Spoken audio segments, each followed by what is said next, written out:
Gary Neville was not at all happy with Pep Guardiola after the Manchester City boss named just 6 substitutes on the bench in last weekend's 1-1 draw against Burnley.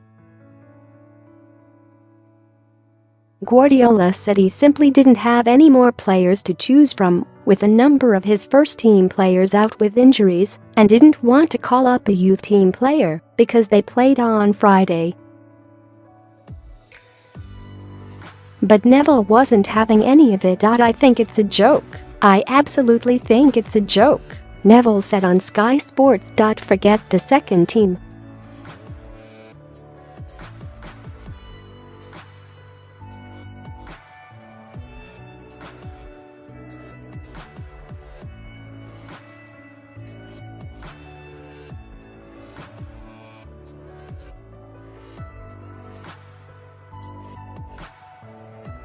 But the 47-year-old doesn't see it that way. He's hit back at Neville by reiterating the number of injuries Man City had, while also poking fun at the pundit's failed stint as the manager of Valencia.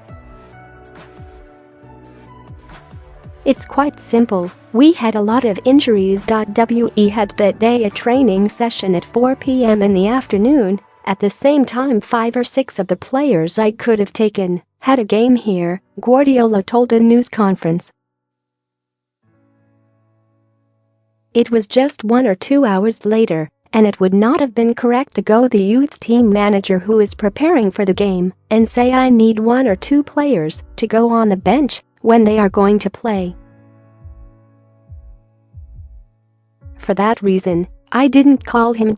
When asked whether Neville's comments hurt him, the former Barcelona and Bayern Munich boss replied, "A lot. You cannot imagine, a lot. Especially when we lose. If we won, the decision would have been magnificent." Man City host Leicester City this evening, and all eyes will be on the number of players on Guardiola's bench.